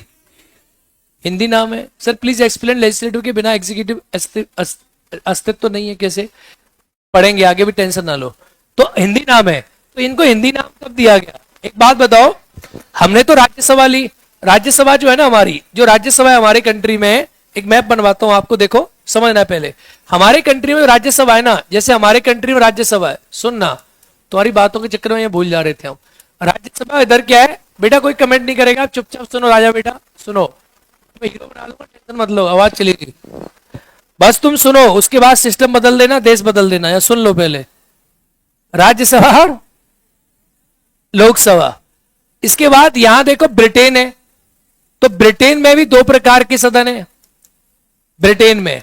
और फिर आता है अमेरिका, क्या आता है? तो अमेरिका में भी दो प्रकार के सदन है, यानी बाई कैमरल लेजिस्लेशन कई देशों में, जैसे हमारे कंट्री में। तो हमारे कंट्री में जैसे राज्यसभा लोकसभा है, वैसे ब्रिटेन में जाओगे तो ब्रिटेन में हाउस ऑफ लॉर्ड्स है। क्या है? House of lords. House of lords को कहते हैं लॉर्ड सभा, क्या कहते हैं? और दूसरा है हाउस ऑफ कॉमन, दूसरे को क्या कहते हैं हम? House of common. तो हाउस ऑफ कॉमन जो है ना, सेकंड नंबर पे आता है आपका हाउस ऑफ कॉमन। तो हाउस ऑफ कॉमन को आप कहते हैं आम सभा। क्या कहते हैं? आम सभा। डन डन डन। ऐसी अमेरिका में दो सदन है, there are two houses in USA. America में दो सदन है, एक को हम बोलते हैं प्रतिनिधि सभा। क्या बोलते हैं? प्रतिनिधि सभा। इसको बोलते हैं हाउस ऑफ रिप्रेजेंटेटिव, और दूसरे को बोलते हैं सीनेट। क्या बोलते हैं? लेकिन जो अमेरिका का देखो, भारत में जो संसद है, भारत में इसे संसद कहते हैं। क्या कहते हैं? ब्रिटेन में इसे संसद कहते हैं। क्या कहते हैं? लेकिन अमेरिका में इसे कांग्रेस कहते हैं। क्या कहते हैं? जोर से बोलो। अमेरिका में इसे क्या कहते हैं? कांग्रेस। क्या कहते हैं? कांग्रेस कहते हैं। क्या कहते हैं इसे? कांग्रेस कहते हैं। डन। तो राज्यसभा प्लस लोकसभा, तो ऐसे करके संसद है। तो जैसे अमेरिका में, ब्रिटेन में हाउस ऑफ लॉर्ड्स है ना, ये वैसी हमारी राज्यसभा है। और जैसा यहां प्रतिनिधि सभा है, आम सभा, हाउस ऑफ कॉमन, वैसी हमारी लोकसभा है। और जैसे अमेरिका में यहां प्रतिनिधि सभा है, वैसी हमारी लोकसभा है। और जैसे यहां सीनेट है, वैसी हमारी राज्यसभा है। क्या हमारी? राज्यसभा। तो ये राज्यसभा हमारे कंट्री का उच्च सदन है। कौन सदन है? तो यहां का निम्न कौन सा? हमारा लोकसभा। कौन सा है? लोकसभा। तो ब्रिटेन का निम्न कौन सा है? आम सभा। निम्न कौन सा है? आम सभा। अपर कौन सा है? अमेरिका का निम्न कौन सा है? उच्च कौन सा है? उच्च कौन सा है? आया समझ? अब एक बात बताओ, जब हमने सिस्टम अपना संसदीय प्रणाली हमने ब्रिटेन से ली है, और ब्रिटेन में दो सदन है, तो अब ब्रिटेन में इनका नाम है हाउस ऑफ कॉमन और house of lords. House of common, house of lords. तो हमने इनका नाम राज्यसभा लोकसभा कैसे रखा? एक्चुअली हम पहले राज्यसभा को बोलते थे हाउस ऑफ स्टेट्स, और लोकसभा को बोलते थे house of people. House of people, house of people, house of people कहते थे। तो हमने क्या किया 1954 में, 1954 में हमने जो इसका नाम हाउस ऑफ स्टेट था, इसका नाम था हाउस ऑफ स्टेट, राज्यों का सदन। इसकी हिंदी क्या हुई? राज्यों का सदन। और इसका था हाउस ऑफ पीपुल, जनता का सदन। इसकी हिंदी क्या हुई? तो जो हमने इसका जो हिंदी नाम है ना, जैसे लोकसभा राज्यसभा कहां से आया? तो लोकसभा राज्यसभा जो नाम आया है ना, ये 1954 में आया है। कब आया है? कुछ समझ आया कि नहीं आया समझ? तो आप पहले लिखो लाइन डाल के कि लोकसभा और राज्यसभा, आप लोकसभा लिख रहे हो ना, आर्टिकल 81, अभी आर्टिकल 80 पर मत लिखो आप, पहले ये भी बना लो आप, उसे काट दो, थोड़ी देर के बाद लिखना, थोड़ी देर के बाद लिखना, अभी पहले ये लिख लो, ये बना लो, जरूरत नहीं इसको बनानी, छोड़ दें तो बना लो, इसको बनाओ तो बना लो, ना बनाओ तो लोकसभा लिख लो, आपकी चॉइस है। बनाना है तो लिखो, एक लाइन लिखो, फिर लोकसभा और राज्यसभा, कोई बात नहीं, जिनको नहीं काटना वो ना काटे, डायरेक्ट मैं लोकसभा ही लिखाऊंगा, अभी बस एक दो तीन लाइन लिखा दूं, उसके बाद लोकसभा ही लिखाऊंगा, जिनको ये लिखना है वो लिख सकते हैं। 1954 में लोकसभा और राज्यसभा हिंदी नाम दिए गए। 1954 में लोकसभा और राज्यसभा हिंदी नाम दिए गए, क्या दिए गए, हिंदी नाम दिए गए, लोकसभा राज्यसभा क्या दिए गए, हिंदी नाम दिए गए। डन डनाडन, डन डनाडन, कैसे नाम दिए गए, हिंदी नाम दिए गए। लिखें, भारत की तरह अन्य देशों में भी, भारत की तरह अन्य देशों में भी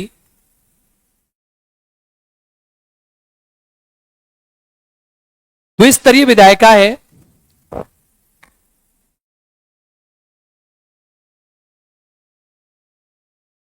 भारत की तरह अन्य देशों में भी द्विस्तरीय विधायिका है। अब बनाओ बेटा प्लीज जल्दी जल्दी, एक तरफ राज्यसभा एक तरफ लोकसभा, पहले लिखो भारत, बीच में लिखो ब्रिटेन, कोने में लिखो अमेरिका, भारत, ब्रिटेन और अमेरिका।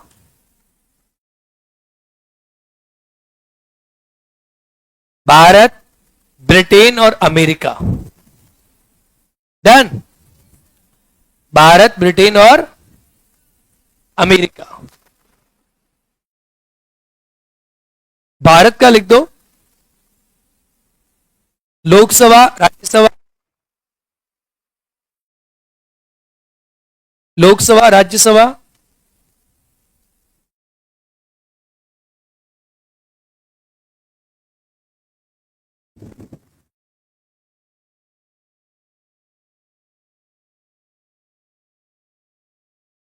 ब्रिटेन में लिख दो लॉर्ड सभा और आम सभा, लॉर्ड सभा और आम सभा, लॉर्ड सभा और आम सभा। अमेरिका में लिख दो प्रतिनिधि सभा और सीनेट। डन, प्रतिनिधि सभा और सीनेट। अमेरिका के संसद को क्या कहते हैं, कांग्रेस, क्या कहते हैं, तो ये कांग्रेस पार्टी का नाम कहां से आया है, एक्चुअली कांग्रेस का मतलब होता है मिलन, कांग्रेस यानी सम्मेलन, मिलन, इस टाइप का कांग्रेस।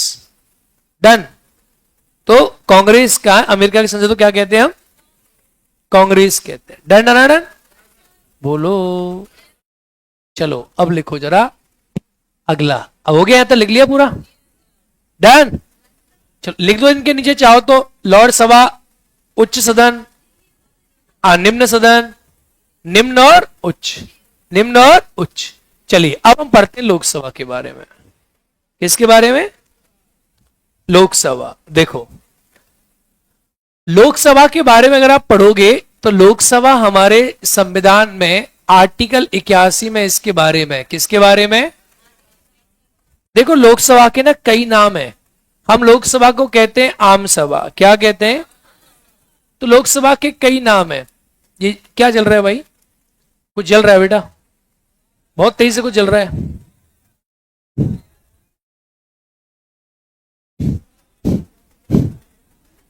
वायर जल रहा है वायर।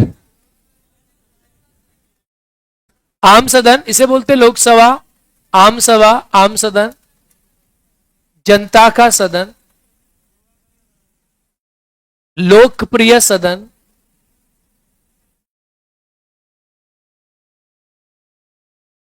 युवा सदन, भावनाओं का सदन,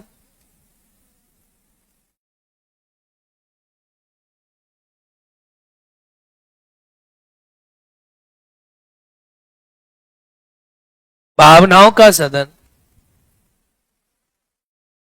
आम सदन, जनता का सदन, लोकप्रिय सदन, युवा सदन, भावनाओं का सदन। Done done done. तो इसे हम क्या नाम देंगे? लोकसभा। क्या नाम देंगे? लोकसभा।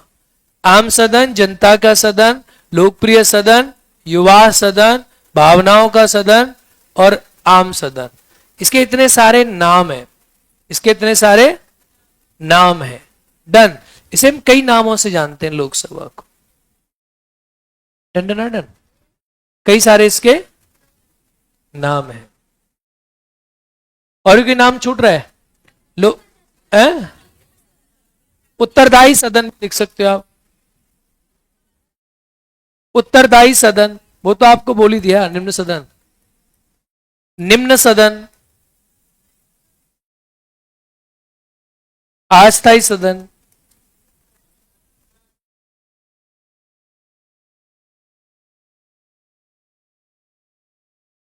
अस्थायी सदन। डन। लोकप्रिय सदन, भावनाओं का सदन, आम सदन, जनता का सदन, युवा सदन, उत्तरदायी सदन, निम्न सदन, अस्थायी सदन, सब कुछ यही है। लोकसभा क्या है? ये लोगों का सदन। किसका सदन है?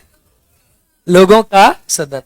आर्टिकल 81 है। अब देखो इस लोकसभा की संरचना क्या होती है? लोकसभा की संरचना, संरचना इसमें कितने लोग होते हैं, इसकी संरचना क्या होती है? देखो लोकसभा में सीटों की संख्या दो भाग में बढ़ती है। एक होती है अधिकतम सीटों की संख्या और एक होती है वर्तमान सीटों की संख्या। कितने भाग में बांटी मैंने? दो। एक होती है अधिकतम सीटों की संख्या और एक होती है वर्तमान सीटों की संख्या। तो लोकसभा की अधिकतम सीटों की संख्या पहले, सुनो ना, पहले 552 थी, अब 550 है। 550 को हम तोड़ेंगे 530 और प्लस 20 क्या है? स्टेट। तो आप इसे ऐसे बांट देते हैं कि लोकसभा की सीटों की जो संख्या है ना, ये 530 राज्यों से है। किससे है? और 20 किससे है? यूटी से। 20 किससे है? यूटी से। और वर्तमान में संख्या देखोगे तो कितनी है? 543। कितनी है? 543 में 543 में 524 और प्लस 19 कितना हो गया? 43 हो गया है ना। 19 है यूटी से। किससे है? यूटी से। और 524 है राज्यों से। किससे है? सुनो, राज्यों से। अब ये लोकसभा की सीटों की संख्या आप देख रहे हो, ये लोकसभा की सीटों की संख्या जनसंख्या पर आधारित है। अभी हम पढ़ेंगे आर्टिकल 82। तो लोकसभा की सीटों की जो संख्या है जो आप देख रहे हो, इस सीटों की संख्या में क्या था, इसमें एक ना आर्टिकल हमारे संविधान में 331 है। और आर्टिकल 331 में एक प्रोविजन था। आर्टिकल 331 कहता है कि राष्ट्रपति क्या करेगा? लोकसभा में 2 आंग्ल भारतीयों को मनोनीत करेगा। किसे करेगा? राष्ट्रपति लोकसभा में 2 आंग्ल भारतीयों को मनोनीत करेगा। ये कौन सा आर्टिकल कहता है? 331। कौन सा आर्टिकल कहता है? 331। देखो राष्ट्रपति आ गया, आया नहीं आया? राष्ट्रपति पीछा नहीं छोड़ेगा आपका, हर जगह राष्ट्रपति रहेगा। तो आर्टिकल 331 में 2 सदस्यों को मनोनीत करेगा। अब प्रॉब्लम आती है सबसे बड़ी, जैसे यहां लिखा है आर्टिकल 331 क्या कहता है? आर्टिकल 331 कहता है कि राष्ट्रपति कौन करेगा? 2 आंग्ल भारतीयों को। किसको करेगा? 2 आंग्ल भारतीयों को लोकसभा में क्या करेगा? मनोनीत करेगा। मनोनीत करेगा यानी इसके पास पावर है, मनोनीत करेगा। अब सबसे पहला सवाल आता है कि सर आंग्ल भारतीय होते कौन है? इन्हें कहते हैं एंग्लो इंडियन। क्या कहते हैं? तो क्या हमारा संविधान कहीं इसको परिभाषित करता है? करता है। हमारे संविधान के आर्टिकल 366 के सब क्लॉज 2 में, सब क्लॉज 2 में आंग्ल भारतीय परिभाषित है। आंग्ल भारतीय क्या है? परिभाषित है। आंग्ल भारतीय वो लोग कहलाते हैं जिनकी मां भारत से है। मां कहां से है? और जिनका पितृपक्ष कहां से है? पिता कहां से? यूरोप से। पिता कहां से? अमेरिका से नहीं, यूरोप से। यानी वो अंग्रेज तो भारत में रहे और उन्होंने भारत में बच्चे पैदा किए, शादी करी। जैसे पिक्चर देखिए लगान, देखिए लगान में वो शादी कर लेते अंग्रेज इंडियन लड़की से। तो जो शादियां करी, बच्चे करे, तो उन बच्चे और शादियां करने के बाद जब वो इंडिया से चले गए तो उनके बच्चे इंडिया में रह गए, तो उनके बच्चों को बोलते हैं आंग्ल भारतीय। अब इनको इसलिए दिया गया था आरक्षण, क्यों दिया गया था आरक्षण? क्योंकि इन लोगों के पास इनके माता पिता, मतलब भाई इन लोगों की जनसंख्या बहुत कम है हमारे कंट्री में, तो 2 सीटें आंग्ल भारतीय के लिए आरक्षित करी गई थी। हमारे देश के संविधान में SC ST का भी आरक्षण है। हमारी जो लोकसभा है, उस लोकसभा में आप देखेंगे तो लोकसभा में सीटें जो हैं वो SC और ST के लिए भी आरक्षित है, हाँ या ना? तो लोकसभा में SC ST के सीटों का भी आरक्षण है, आरक्षित सीटें हैं, और साथ में एंग्लो इंडियन की भी सीटें आरक्षित हैं हमारी कंट्री में। लेकिन इनकी जनसंख्या बहुत कम बची है, तो लोकसभा में 10-10 साल के बाद आरक्षण बढ़ता है, तो इनकी संख्या कम बची है। तो 104वें संविधान संशोधन के माध्यम से, 104वां संविधान संशोधन 2019 में, और इसके माध्यम से यह कह दिया गया कि अब आगे आंग्ल भारतीय जो है ना, इनको लोकसभा में मनोनीत नहीं किया जाएगा। तो अब ये 2 सीटें क्या हो गई, कम हो गई। अदरवाइज क्या था, यहां कितनी सीटें थी, 552, और यहां कितनी सीटें थी, 545। कितनी थी, 545। अब आपके मन में एक सवाल होगा कि सर चलो 2 कम होगी, 550 हुई, तो 43 हुई, तो सर ये 43, 50, 7 सीटें कहां हैं? ये 7 सीटें किसकी? पाकिस्तान ऑक्यूपाइड कश्मीर की। 7 सीटें किसकी हैं? POK, पाकिस्तान ऑक्यूपाइड कश्मीर की 7 सीटें हमारे पास आज भी है। आई बात समझ में? आई बात समझ में? बोलो हाँ या ना। डालो लोकसभा की संरचना, लिखे, लिखो अधिकतम सीटों की संख्या, अधिकतम सीटों की संख्या लिखो 550, और नीचे लिखो 530 प्लस 20, 550, 530 प्लस 20, 530 प्लस 20। डन। चलो 530 प्लस 20, 530 राज्यों से, 530 राज्यों से, और बाकी किससे? बाकी देखो यूटी से। 519 प्लस 24, मतलब 524 प्लस 19,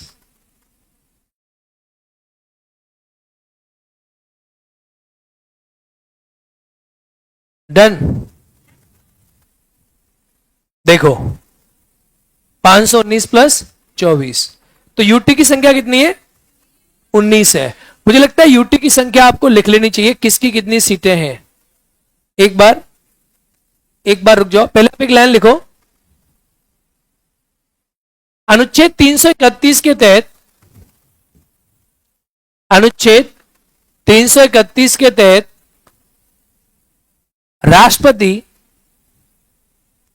राष्ट्रपति लोकसभा में, अनुच्छेद 331 के तहत राष्ट्रपति लोकसभा में 2 आंग्ल भारतीय सदस्यों को, 2 आंग्ल भारतीय सदस्यों को मनोनीत करता था। नहीं, 524 प्लस 19 उल्टा है, सालू सही कर लो उसको।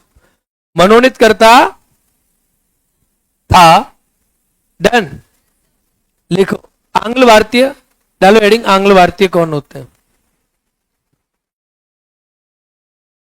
भारत के संविधान के अनुच्छेद 366, भारत के संविधान के अनुच्छेद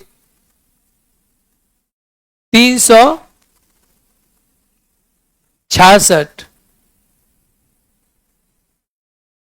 भारत के संविधान के अनुच्छेद 366 के क्लॉज 2 में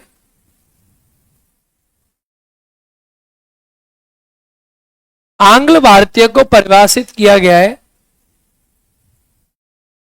आंग्ल भारतीय को परिभाषित किया गया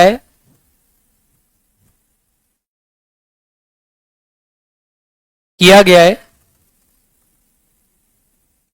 आंग्ल भारतीय ऐसे लोग होते हैं जिनकी मां भारत से और पिता यूरोप से होते हैं। मां भारत से और पिता यूरोप से होते हैं। मां कहां से और पिता कहां से? यूरोप से। अरे हाँ या ना? मां भारत से और पिता यूरोप से होते। Done done done done. लिखो 104वें संविधान संशोधन, 104वें संविधान संशोधन 2019 के माध्यम से 104वें संविधान संशोधन 2019 के माध्यम से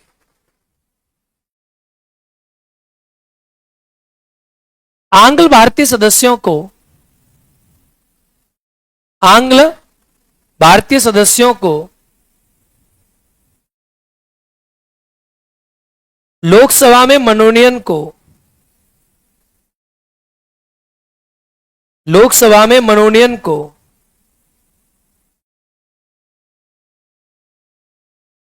रोक दिया गया है। क्या कर दिया गया है? क्योंकि इनकी जनसंख्या, क्योंकि इनकी जनसंख्या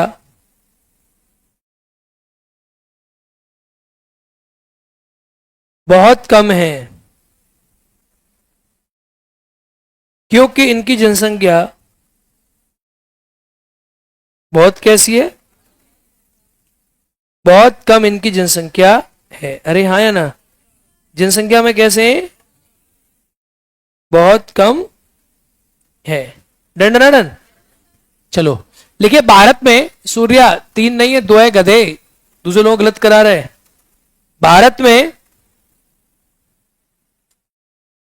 भारत में प्रथम एंग्लो भारतीय जो निर्वाचित हुए, भारत में प्रथम एंग्लो भारतीय जो निर्वाचित हुए, प्रथम आंग्ल भारतीय जो निर्वाचित हुए, कैसे हुए? इनका नाम है ओब्रियन। क्या नाम है? ये मैंने निर्वाचित बोला है, ये अभी भी हैं। ओब्रियन निर्वाचित है, और एक होता है मनोनीत।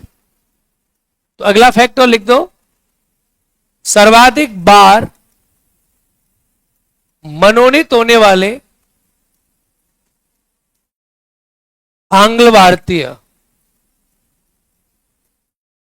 आंग्ल भारतीय। एक्चुअली एक ही आदमी बचा था, इसी को बार बार बना रहे थे। तो कहा एक काम करो, और जब से इसने चुनाव जीता, इसने चुनाव जीता है, डन। और ये मनोनीत था, फ्रैंक एंथोनी 7 बार बने मनोनीत हुआ। कितनी बार? 7 बार। कितनी बार? 7 बार। Done done done. हाँ बिल्कुल, आप केजी यूजर आप सवाल पूछ सकते हो, बिल्कुल नो प्रॉब्लम। लिखे लोकसभा में, अब सुनो, यूटी हमने जैसे बोला कितनी सीटें यूटी में, तो यूटी की सीटों की संख्या आप लिख दो थोड़ा सा चाहो तो, क्योंकि बाई द वे पूछ सकता है। यूटी हम वैसे अलग से लिख सकते हैं, पर लिख लो आप। जैसे दिल्ली की सीटें कितनी है?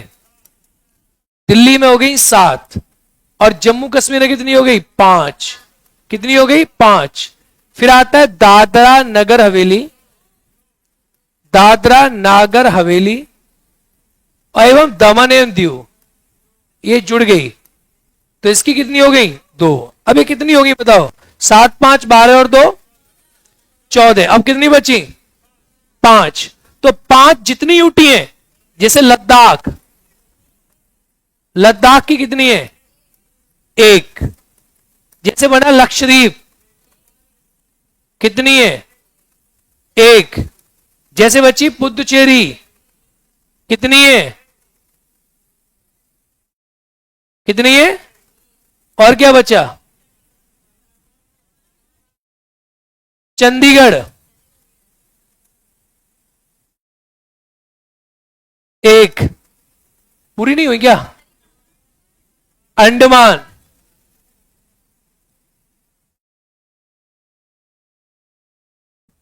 1 1। डन। सबकी सीटें कितनी हो गई?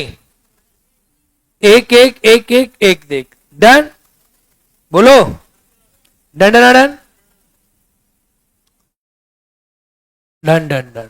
7 5 12 और 2 14 1 15 16 17 18 19। Done done done. चलो, अब लोकसभा की सीटों की संख्या किस पर आधारित है? अब डालो पैराग्राफ चेंज करके मेन चीज। अब आपको पढ़ाऊंगा परिसीमन आयोग। लोकसभा की सीटों की संख्या, कुल यूटी वर्तमान में 8 है, तो ये 8 से ज्यादा हो रही है क्या?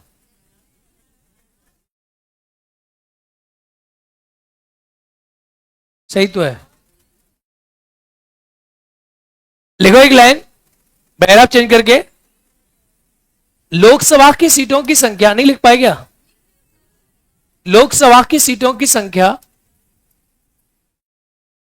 लोकसभा की सीटों की संख्या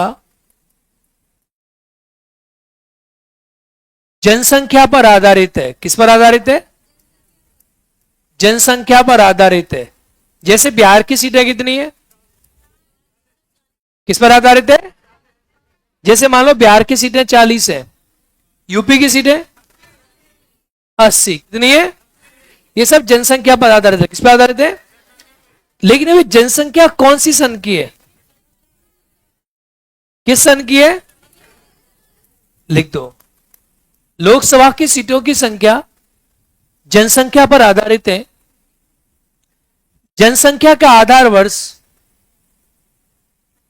1971 की जनसंख्या को माना गया है।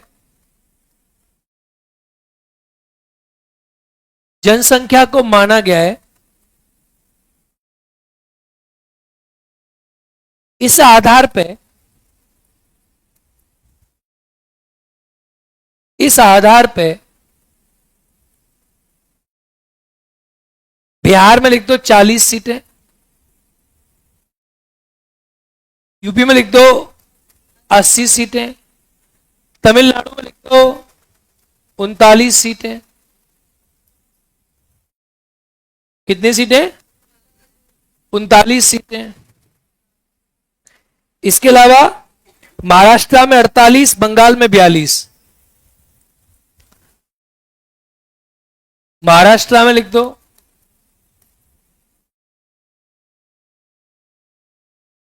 बंगाल में लिख दो 42 सीटें हैं। बंगाल में कितनी सीटें?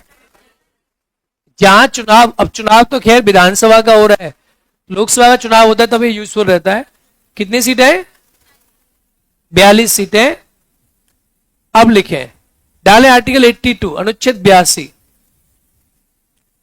आपको लंबा पढ़ना पड़ेगा अनुच्छेद 82 तो।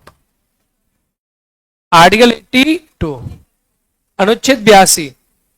आर्टिकल 82 में क्या लिखा है? परिसीमन के बारे में लिखा है। इसमें लिखा है कि लोकसभा की सीटों की संख्या जनसंख्या के आधार पे। किसके आधार पे? आप सुनो, ये आज समझे कल समझे, क्योंकि अब इसको समझने के लिए आधा घंटा चाहिए। क्लास होगी ना, 1:30 बजे से क्लास है, मेरी क्लास है 2:30 बजे से बोरे रोड में। चलो अब कल समझेंगे इसको, आज कम पढ़ा हमने।